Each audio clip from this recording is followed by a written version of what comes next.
article. So that Yeah. is where I wanted to reach. Now is the actual skin of this podcast is going to come. That is, how do you manage to store your creative energy to write? Because whenever you write something, you do a podcast or do any kind of artistic work, that is something which requires you to have that creative energy. Now, what are your strategies to save your creative energy and to write, and what do you do for that in a day? What I do is I always have the computer or a notebook accessible.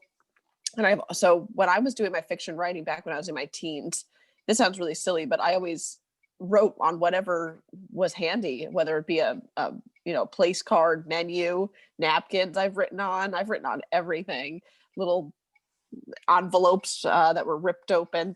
But that was back in the day. So now, I mean, I have my computer accessible, and I'm one of those people that I can't wait. If I have an idea, I have to run and write it down. Otherwise, there's a good chance I'll forget it.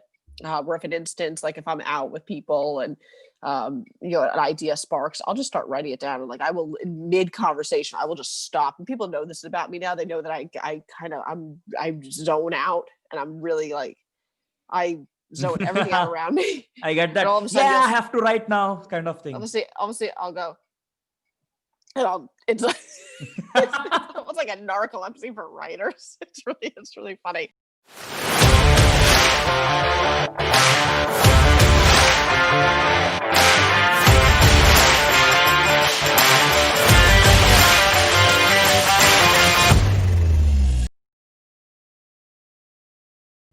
Vanessa Gordon,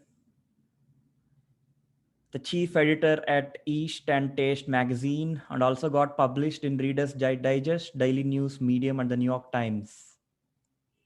12,000 plus followers on Facebook, 50,000 plus followers on Instagram, and more than 20,000 Twitter followers. Hi, Vanessa. How are you doing? I'm wonderful. How are you today? I'm great. I think, first of all, let me wish you a very happy new year. I think your New Year's evening has been great. Yes, Happy New Year to you as well. Great, great. Thank you. So, Vanessa, let me start. So, what is this Eastern Taste magazine all about? How did it start? Please take us back through the history of this thing.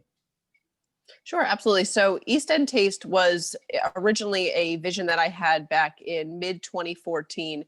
I had been teaching English as a second language for about 3 years. And I just had my daughter was born in January of that year. So I really wanted simply an outlet where I had the opportunity to write what I want and when. I was doing a lot of pitching, freelance work. It was inconsistent at the time. And what it was I really just wanted an opportunity to be able to write on a regular basis. And most importantly, I wanted to take charge of what I was writing. So from that, with that being said, I started out at that same time I was freelancing. So when I was going to cover events, do profiles, interviews, etc. After the interview, people would, a lot of times, or after the event, people would ask for my business card. And at the time I had created these business cards that said Vanessa Gordon East End Taste. So people naturally would ask me, what is East End Taste? And I would say, oh, it's a blog I started, check it out. But what happened is many of the people that were well off in the industry, executives, people that have been in the marketing industry for 15, 20 years at the time, were saying to me, Vanessa, this is not a blog. This is a publication. You're writing articles. Other people are writing for you. These are not just, thoughts and ramblings and such. You may want to consider doing X, Y, and Z. X, Y, and Z being to monetize it. Those were the monetize was the big word that kept jumping my way. And I was confused. I had no formal training per se. I had no idea what all of this was about. I literally just created a WordPress site. Yeah. I think I invested maybe a couple $100, if that. Wasn't doing any SEO work. I had no idea what any of So this just a was. minute. So sure, yes. This was in which year? Which this was in mid 2014. And then as far as monetizing, and then when this gentleman I knew who had been, this is the gentleman that I had worked with at one of the fitness studio. I also was teaching fitness classes at the time to supplement my income. He said, no, this is a don't call it a blog. This is a digital publication. And he kept mentioning, how are you monetizing? Because I was tossing around ideas at the studio of brands that was just writing about, that I just met at trade shows, just so I can have content, really. And he said, no, you can monetize this. You're doing this X, Y, and Z. This is what X, Y, and Z is worth based upon these numbers. This was all brand new to me. I had no idea. And like I said, I had no formal training. I had 2 internships, one at Psychology Today and one at Viacom. This is back, my goodness, now about more than 12 years ago. And those were 4-month internships. So I came at this completely brand new, clean slate. So Vanessa, so just to give a context to the audience who are listening to this, could you please give the difference between a blog and a publication? Sure, absolutely. So a blog is really, I mean, what's kind of funny about a blog, first and foremost, a blog is usually a personal website of some kind that publishes articles, content, not necessarily with, I want to say not necessarily, because they sort of overlap a little bit, and I'll explain that in just a moment. A blog is mainly someone's personal property. It's more of a hobby rather than a business. I was Sure, about to yes. tell that it's a hobby. Yeah, you can. Yeah, more of exactly. Whereas a digital publication, it's more, there's a strategy. We have an editorial calendar. We act as if we are a print publication, but we're only online. We have streaming articles. We have a staff. We have writers. We have an editorial calendar that we follow, and a publishing schedule. We have we have very strict guidelines. And we were supposed to go print in May of 2020, but because of the pandemic, that's pushed off until further notice. So we'll see where it goes, though. We do intend to go print. But no, I mean, no, certainly. And I would say, I mean, too, a blog can be seen, I should say, as not as professional, perhaps. Not necessarily. So now where it overlaps is there are many professional people out there, great blogs out there, phenomenal, in fact. But when you hear the word blog, automatically people think, oh, somebody in front of a computer just, going about. Going. Yes. Exactly. And whereas publication is something that is obviously which is a form of a business or a business model. So Right. that's great, Vanessa. So I was about to ask you one question. So when you were explaining your story, you said that when I was writing for others, it felt as if I'm not writing whatever I wanted to write. Now, when you started to write yourself, now what was that change, that shift that happened within inside you? Sure. So what happened is I had all these ideas that were just budding, and it really came down to that I really, really love where I live. I love the community of Eastern Long Island. There's so much not only to discover here, even as a local, but what I was getting frustrated with is there were so many great people and businesses. Now, this is, of course, before I understood the whole method to what media and digital media is all about, and how it works, how the world works, so to say. So I was getting like, why, I was just right out of college, and I was thinking to myself, gosh, there's all these great people out there that are not being featured. So in a way, I stepped in and featured many of these great businesses, and people remember that. People remember how I started out, how genuine I was, or still am, really, but how I was in the beginning, where I really wanted to feature these people. And it was a test to that I truly love what I do. And I still do. I love every single moment. When I wake up in the morning, I literally get right to work, and I go to bed with my job as well. Yes. So this is where I just want to bring a concept of being an artist and then being an executor. So this is where I would like to ask you next question. That is, so when you said that you started off completely on your own. Okay, now Mhm. when you start doing that, it is not just about writing, right? Because you need to host a website, you need to plan to take some people, maybe you need to plan how do you have your social media strategy thing going in, and a lot of things. Now just tell me, how do you focus on being an artist, okay, even while you are being an entrepreneur, right? Because this is the major problem that I face. So that is the reason why I'm asking you today. Yeah. Oh, certainly. So, for instance, I started East End Taste because I love writing. I'm actually I'm a fiction writer. I'm a novelist, which actually a couple of people have been asking me, when are you going to go back to your fiction writing? So that's another story. I don't want to get into that too much, but it really comes down to I love writing. So if naturally when people see that I'm the publisher, because that is technically my executive position, I'm the one that publishes the articles. I'm the one that makes the final say and what goes in. I do a little bit of the editing here and there, or I oversee it. So I go back and forth, but because I'm the owner, I have to step out of that role. So it's hard. There are so many things that I would love to write about, but now as we've grown so much, my time is extraordinarily limited, and I get tossed and ideas and pitched ideas. Goodness, on any given weekday, I receive on average anywhere between 40 to almost 100 pitches Great. for stories, content, you name it. And a lot of them are small businesses, and it's so hard sometimes to weed through them all. So I do appreciate when I receive follow-up emails. A lot of people don't like that. I actually love it because it's quite surprising how easily an email or message is able to be missed. Actually, there is a saying which says that the sale is in the follow up. So maybe they are following that idea of having a follow up with you. So that's Yeah. great, Vanessa. Now, just let me know. Now, this is the same problem that I face as an independent podcaster. Because today, if I like conversing with you, I love conversing with you, with people, with all these things like that. But the problem is that I'm not just conversing with you. I have to work on increasing my follower base. I have to Right. work on editing the podcast and what else, what not. So how do you strike that balance of being, so even I want to do a Um, different content now, how do you go focused and be there?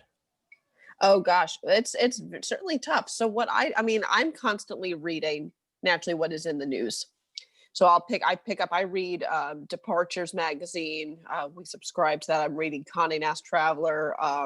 Hmm. Uh, and of course, when I used to fly and travel on a regular basis. I would always read the American Way, the magazines that were in the airplanes. So now I'm reading a lot online. I do a lot of Apple News, Twitter. I get a lot Hmm. of my articles from BBC Travel, etc.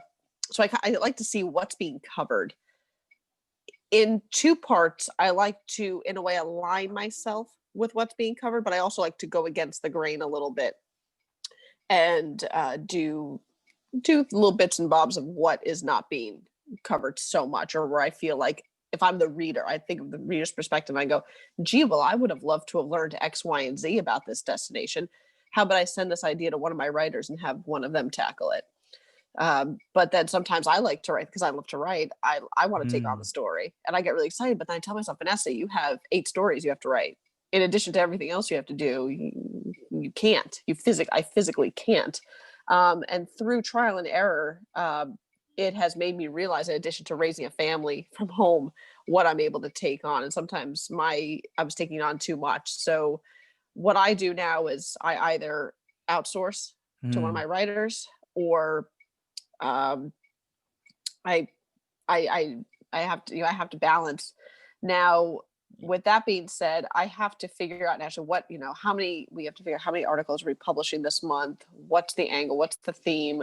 And really, most importantly, I reach out to my own readers and I say, what would you like to hear more of? Now, that could be very overwhelming as well, Hmm. because they have all their ideas. So I kind of let them talk, and then I just step back and I go, okay, I'll pick like one idea. So for instance, people say to me, oh, we want more Hamptons based content, and I'll pick Hmm. 1 or 2 stories to focus. Usually we don't focus on the local region Hmm. in the off season. Our off season is now until mid-April, but If they want it, I'll give it to them.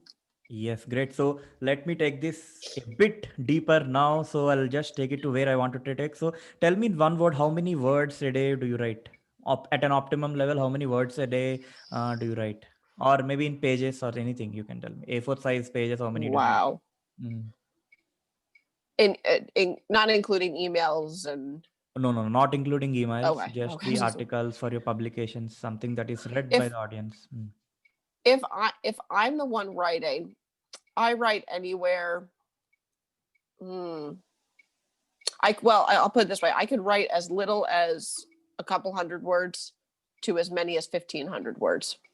1500 words. So that would be divided by a few. That's about Yeah, three yeah, I got articles. it. I got that. I got that. So I think Yeah, 1500 is probably 3 to 4 articles. So that yeah. is where I wanted to reach. Now is the actual skin of this podcast is going to come. That is, how do you manage to store your creative energy to write? Because whenever you write something, you do a podcast or do any kind of artistic work, that is something which requires you to have that creative energy. Now, what are your strategies to save your creative energy and to write, and what do you do for that in a day? I What I do is I always have the computer or a notebook accessible. And so when I was doing my fiction writing back when I was in my teens, this sounds really silly, but I always wrote on whatever was handy, whether it be a place card, menu, napkins. I've written on everything, little envelopes that were ripped open. But that was back in the day. So now, I mean, I have my computer accessible, and I'm one of those people that I can't wait. If I have an idea, I have to run and write it down. Otherwise, I there's a good chance I'll forget it. Or if an instance, like if I'm out with people and an idea sparks, I'll just start writing it down. And like I will, in mid conversation, I will just stop. And people know this about me now. They know that I zone out, and I'm really like I zone everything out around me. I get And that. all of a sudden, Yeah, I have to write now, kind of thing. obviously, I'll go, and it's like it's almost like a narcolepsy for writers. It's really funny. So people see me and they'll go, "Oh, she's," and I don't, she's don't talk to her. She's busy. So I think people I know that think about I me. think that is what makes the real artist, wherein you go there and you are there. That's it. Yeah, So, and I'm very much glad to know that you're also a fiction writer. Probably we have to do one more podcast on this channel for you based on how do you write a book, probably. So yeah, oh, keeping, certainly, yeah. yeah, sure, yeah. So keeping that aside, let me come back to Eastern Taste now. So what is this Eastern Taste magazine all about? Sure. So we have evolved to focus. We're a Hamptons-based lifestyle publication. We focus on sustainable travel around the world. So what do we mean by sustainable travel? We want to feature properties that perhaps employ people that are local, that follow sustainable practices, recycling, or an organic menu, local chefs, source from local fishermen, are carbon neutral, et cetera, et cetera. So that's what we mean by sustainable travel. We also do little bits on lifestyle, fashion, and wellness. So as long as they have a food and beverage angle of some kind. So for instance, if it's fashion related, we will talk about their lifestyle, perhaps cooking at home, Hmm. where they like to go out with the fashion piece, etc. So I think this is more on the lines of think local but speak global. Yeah, exactly. Yes, great. So, can you just give me? We were discussing that. What are the departments in a magazine? So, what takes it to have a magazine? Like, what are the kinds of departments you have to divide them? Oh gosh, so we have right now. I can tell you exactly what our staff is. I'm the publisher and owner. Hmm. We have two web developers. We have two freelance editors. We have a freelance or on as needed 1 to 2 graphic designers. I have two people that run our social media channels. I have at any given time 2 to 5 interns, Hmm. and they take breaks here and there. And then as far as writers, we have 3 regular part-time writers, and we have 12 contributors / freelancers. Great. I think it takes a lot of teamwork to do this. And then, Yeah. okay. So now let me come to this point wherein you have almost 75,000 plus followers across the platform. So I don't Yeah. think it has been an easy ride, right? So No. yeah, so that breadth says it all. But yeah, let me ask you this. What was your journey of increasing your followers? So because I know it's very tough. You have been started at 2014 and you have been sustaining till date. So what has been your journey of starting from zero to getting to where you are today? Certainly. Well, we grew originally on Instagram Hmm. very quickly. I remember in the first year, we jumped to at least to 2,500 followers in the first year. Hmm. We reached 5,000 followers in 2016, Hmm. late 2016. Then we doubled if not tripled in 2017. That was where Wow. that big jump took place. Wow. 2018 we added another 10, and that's been a slow and steady growth for the past couple of years. We've added maybe about 5 to 6 about 7,000 within the last 2 years. Now that slow steady growth, I think, has to do a lot with the algorithm. It's so hard to now gain because of, I mean, when you post, we only reach maybe a couple thousand people. Hmm. Even though we have even though our followers are about 50,000, we only, if you go up into the impressions, there's only a few thousand. And I'm just shaking my head going, oh no. So what I have to do is I have to boost many Hmm. of them, which can, I mean, I've boosted to where one of our most popular videos, which now has, I think, well over 40,000 views, I boosted that to reach well over 250,000 people, Wow. Wow. which actually didn't cost as much as people would think. So that's a good Yes. thing. Yeah, in fact, boosting is one of the best ways of doing that. I have Right. not tried that till now. Maybe I have to try someday. And I actually strongly recommend it.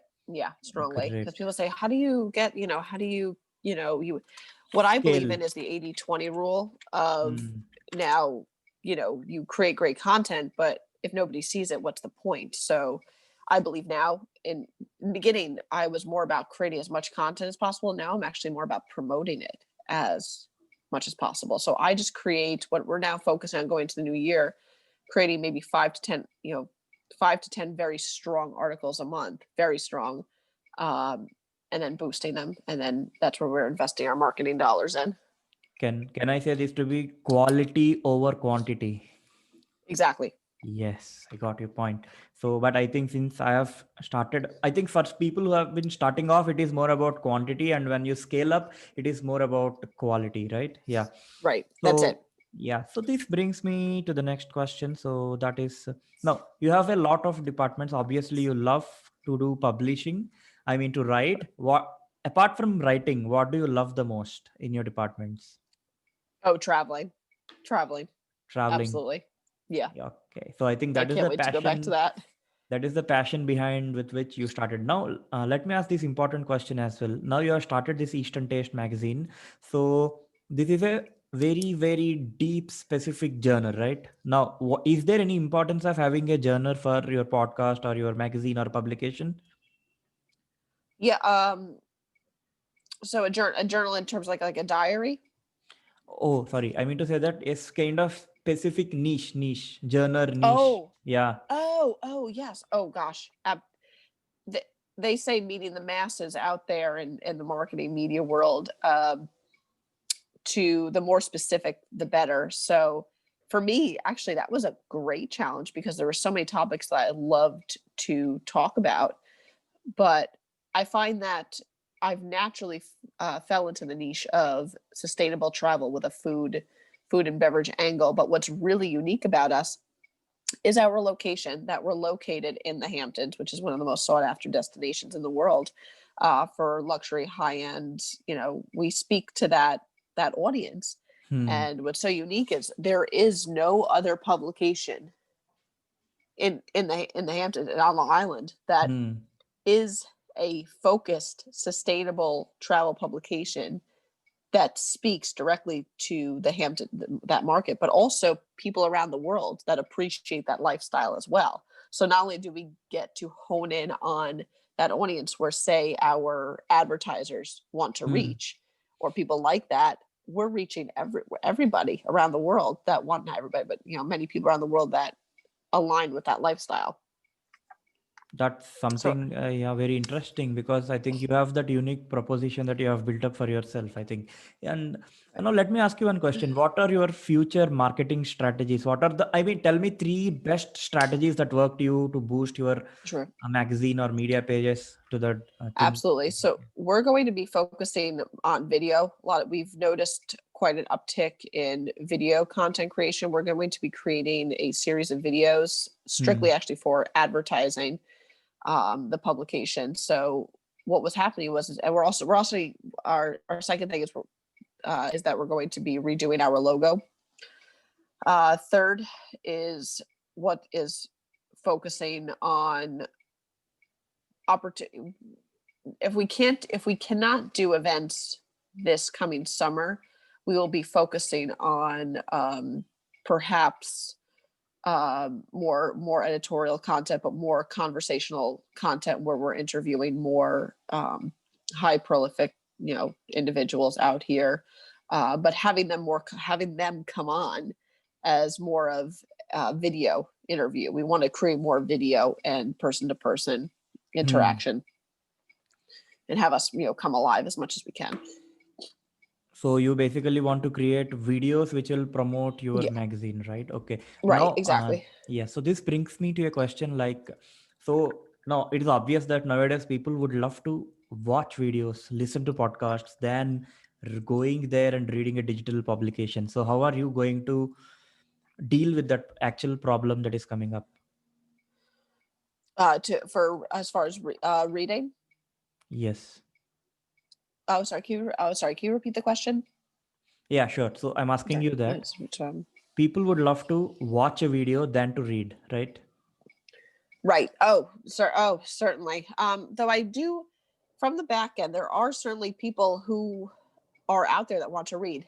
But what I've noticed, we have to try to keep the articles depending upon the article. If it's a list, so for instance, we just published the Abu Dhabi food bucket list, which is one of our writers based overseas wrote that, and Hmm. that piece is performing very well. Now that article is well over 1,300 words, about 1,400 words. Now that article is doing very well because there's a lot of content. There's a lot of great content in there. We don't want these rambling long articles. I mean, as a reader, if you know how now you could click on an article and it could say it'll take you 1 minute to read, 3 minutes, 5 minutes. I'm more likely to click on that article that's going to take me less than 2 minutes to read. Hmm. So I'm keeping that in mind. So I'm writing articles and having my writers create articles that are ideally I say to them 300, no more than 500 words. So it's kind of funny when I have my younger writers will say, "You don't want it any longer? Are you sure?" And I go, "No, short, please. Yes. Good. I mean, good, meaty, nice piece, but no, keep it short, please." Yeah, short and crisp is the new formula that Yes. people have been following. Now, okay, now tell me your favorite three digital publications. Oh gosh. Well, they are print as well, but I love Pure Wow. Well, actually, no, that they're Hmm. digitally. Pure Wow I like because of just. I mean, they have content all over the place, but they also have a Hamptons publication that I love to read, and short and sweet, simple, simple, fun articles. I love Well and Good. I've been a reader of Well and Good since they founded in 2012, and I like to look back at how they started, and they had a strong, you know staff, right from the get go, and then they expanded from there. So that was definitely their top strategy and strength. And then I love the edible publications. Those are also on Hmm. print, but I love reading the edible, like edible line. They have edible publications all over the country, so you get to read very very specific, like farm table or pieces from anywhere in the country. So Hmm. that's fun. Great, great, Vanessa. So one more, one last but one question to you. That is, uh, what would you choose to do? Like writing in a deserted island, or writing in the middle of a forest, or writing sitting in your home in the comfort of your couch. Oh, it's funny. When you said forest for some reason, I got really excited and I said to myself, God, I would love to get lost. I haven't been lost. When was the last time Hmm. anyone could remember when they were actually lost? Like, I don't Yeah. know where. You always have a phone and GPS something.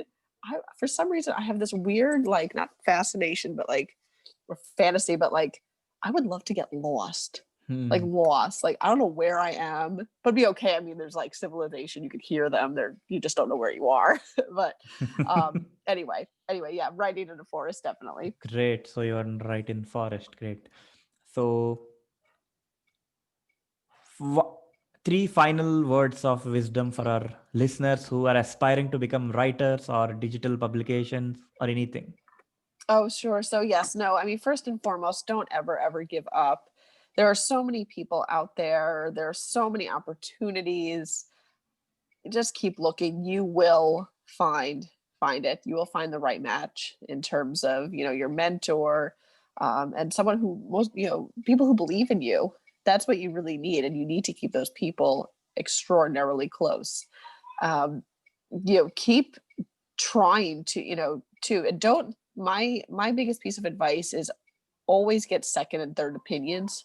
Don't just listen Hmm. to one person. If it seems a little fishy, you don't understand it, and say if you're looking for advice on growth and they're not giving you feel that advice is not aligning with you, seek out other advice, ask somebody else. Hmm. What I do recommend, though, don't tell the other person that you're asking advice from what the other person said.